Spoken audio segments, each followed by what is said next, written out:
না, ধন্যবাদ।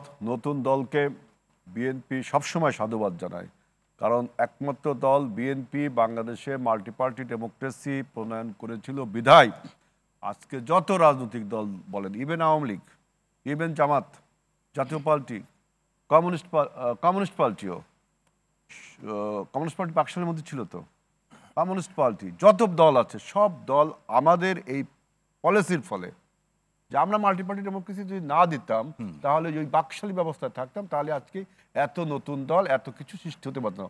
অতএব নতুন দলকে বিএনপি সাধুবাদ জানায়, কারণ রাজনীতিতে নতুন নতুন মত, নতুন নতুন পথ তৈরি হলে দেশ ডেভেলপমেন্টের দিকে এগিয়ে যায়।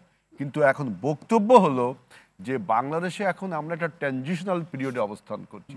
এই অবস্থায় আপনি নিজেদের মধ্যে তর্ক বিতর্ক ন্যারেটিভ যত বেশি তুলবেন, দেখেন এখন একটা ভীষণ দানব ফ্যাসিবাদ ছড়ে গেছে, সেখানে আমরা অনেক লোক এখন কথা বলছি, আগে কথা বলতে পারতাম না সবাই ঠিক মতো, এখন অনেক লোক কথা বলছি, এর জন্য কেউ কিন্তু ক্রেডিট ক্লেম করতে পারে না।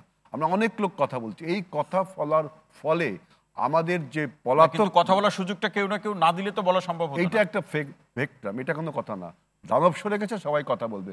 বন্যার পানি নেমে গেলে যেমন জমি ফার্টাইল হয়, তখন নতুন চারা চারা জন্মায়, এর জন্য বিধাতাই একমাত্র তার ক্রেডিট, আর কোনো লোক ক্রেডিট ক্লেম করতে পারে না যে আমি খাল কেটে দিচ্ছি পানি চলে গেছে আমি, এটা কোনো কথা না। আমরা দানব চলে গেছে, এখন সবাই কথা বলছি। এই কথার এত বিশৃঙ্খলে আমাদের যে মূল টার্গেট, যে বাংলাদেশকে একটা অ্যাপলিটিক্যাল গভর্নমেন্ট থেকে একটা পলিটিক্যাল গভর্নমেন্ট, যে আপনার যে রাজনৈতিক শূন্যতা যদি থাকে তাহলে সেখানে নানা রকম কনস্পিরেসি হয়। আমরা দেখেছি এসব কনস্পিরেসি সিন্ড্রোম আমরা 8ই আগস্টের পরেও দেখেছি, আমাদের প্রতিবেশী রাষ্ট্রে ভারত থেকে এগুলো সব আমরা দেখেছি। সুতরাং আমাদের বক্তব্য হলো যে এই তর্ক বিতর্ক যত দীর্ঘায়িত করবেন, ফ্যাসিবাদ কিন্তু তত সুযোগ পাওয়া যাবে, ষড়যন্ত্র করার তত সুযোগ পাবে, এবং সে করছেও। এবং এই তর্ক বিতর্কের ফলে ফ্যাসিবাদের তার সমস্ত অপবাদ কিন্তু চলে যাবে। আমরা নিজেরা নিজেরা কাদা ছোঁয়াছুরি করলে আমাদের মূল স্পিরিটটা হলো যে গণতন্ত্রের দিকে ট্রান্সফর্ম হওয়া, একটি নির্বাচনের দিকে ট্রান্সফর্ম হওয়া। যেহেতু পলিটিক্যাল গভর্নমেন্ট ছাড়া আমরা আজকে 7 মাস চলে গেল, এখনো কোনো গণতন্ত্রের দিকে ফিরে যাওয়ার কোনো আলোচনা না করে আমরা বিভিন্ন আলোচনা। এখন একটা বক্তব্য দেখেন আপনি, নাহিদ ইসলামের যে পদত্যাগ করে তিনি নতুন দল করলেন, এটাকে তো আমরা সাধুবাদ জানাই, যেহেতু সে তো আগেও রাজনীতি করলো, নতুন করতো, নতুন রাজনীতিটা সেরকম না।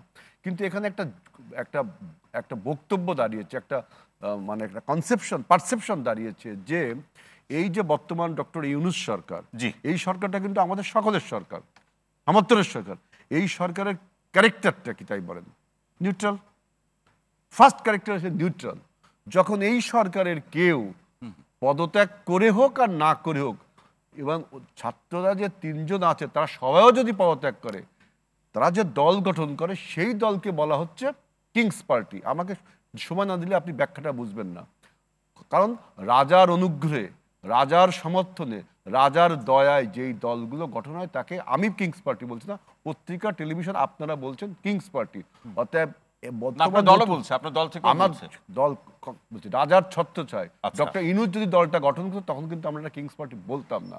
যেমন গতবার পিডিপি, প্রোগ্রেসিভ ডেমোক্রেটিক পার্টি করেছিল, ওটাকে কিংস পার্টি বলেছে। আমি এই দলকে সাধুবাদ জানাই, আমাদের দলও সাধুবাদ জানাই। কিন্তু আমি যেটা বললাম যে ডক্টর ইউনূসের যে নিউট্রাল যে ক্যারেক্টারটা, এইটা যখন এই দলটি আবার নির্বাচনে অংশগ্রহণ করবে, দল গঠন করেছে নো প্রবলেম, যখন নির্বাচনে অংশগ্রহণ করবে তখন ইউনূস সরকার কি এই নির্বাচন পরিচালনা করতে তার বৈধতা থাকবে? তখন দেশের কি হবে? যেমন ফয়েজ ভাই একটা কথা বলছে যে সমর্থন আপনি ফিরিয়ে নেন। যদি রাজনৈতিক দলগুলো সমর্থন ফিরিয়ে নেই তাহলে দেশের গণতন্ত্রের কি হবে? ইউনূস সরকারের প্রতি যদি আমাদের সবার অনাস্থা চলে আসে তাহলে কি হবে? দেশের গণতন্ত্রের কি হবে, দেশের কি হবে, এবং আমাদের অভ্যুত্থানের কি হবে, সেটা নিয়ে আপনাদেরকে ভাবাচ্ছে। জি অবশ্যই। যেহেতু বাংলাদেশের স্বাধীনতা, সার্বভৌমত্ব, আমাদের বিশেষ করে সার্বভৌমত্ব এবং গণতন্ত্র এখনো প্রতিষ্ঠিত। গণতন্ত্র, যে গণতন্ত্রের জন্য ছেলেরা প্রাণপণে যুদ্ধ করলো, সেই গণতন্ত্র প্রতিষ্ঠা হয়নি। তার আগে যদি ইউনূস সরকারের প্রতি আমরা জনগণ সমর্থন সরিয়ে নেই, এবং উনি বলছেন যে আপনারা সমর্থন সরিয়ে নেন, ওকে বলল, তাহলে কি হবে? যদি রাজনৈতিক দলগুলো সমর্থন সরিয়ে নেই তাহলে দেশ, অভ্যুত্থান, গণতন্ত্র সব ধ্বংস হয়ে যাবে।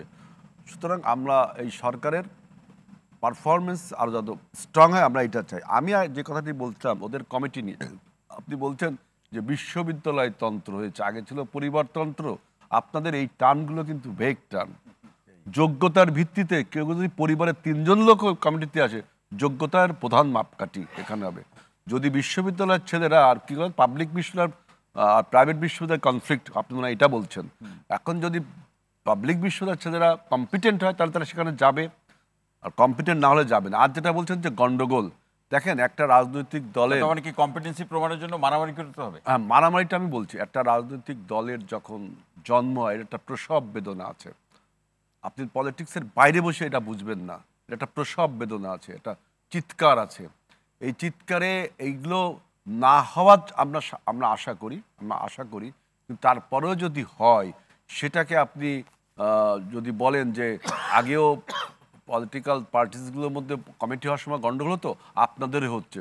মানে টোটাল পলিটিক্স সিস্টেমটাকে আপনাকে মেলাইন করার যে অপচেষ্টা, এটা হলো একটা মানে একটা রাজনীতিবিহীন সমাজ গড়ে তোলার যে উদ্যোগ আমরা দেখছি, নির্বাচনকে বাইপাস করে যে কথাগুলো সংসদে বলা উচিত সেই সংসদও না বলে আমরা বাইরে বলছি। সে আপনার কথার প্রতিধ্বনিতে আমার কাছে এইটা মনে হচ্ছে। আর একটা হলো আভ্যন্তরীণ গণতন্ত্র। প্রত্যেকটা লোক দেখলাম আপনার এইসব টকশোতে বিভিন্ন আলোচনায় বলে যে কোনো দলের আভ্যন্তরীণ গণতন্ত্র নেই। আপনি দেখেন আমার প্রিন্স ভাই কিছুক্ষণ আগে বলেছে, আমরা যে সমস্ত রাজনৈতিক দল আমরা কিন্তু আপনার ভোটের মাধ্যমে তৃণমূল পর্যায় থেকে ভোটের মাধ্যমে একটা দল গঠন করি।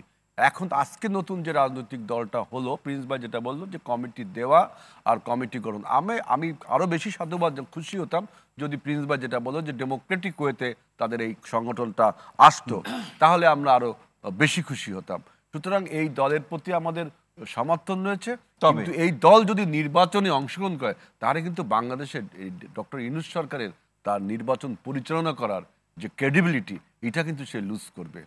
এটা কিন্তু এর থেকে তো স্বাগত না জানানোই ভালো ছিল বোধহয়। কেন, রাজনৈতিক দল তো গঠন হতেই পারে। আচ্ছা। রাজনৈতিক দল কিন্তু গঠন হতে পারে। কিংস পার্টি যেটা বলছেন যে দেখেন যে এই রাজনৈতিক এই ইউনূস সরকারের যে 3জন উপদেষ্টা, তাদের যে সম্পৃক্ততা সরকারের সাথে রয়েছে, প্রশাসনের সাথে রয়েছে, যে নেক্সাস তাদের গড়ে উঠেছে এতদিনে প্রশাসনীয়, সুতরাং সেখানে নির্বাচনে তখন অংশগ্রহণ করলে সেখানে কিন্তু আর নিউট্রালিটি থাকে না, তখন সেখানে একটা আপনার বায়াসনেস কাজ করে।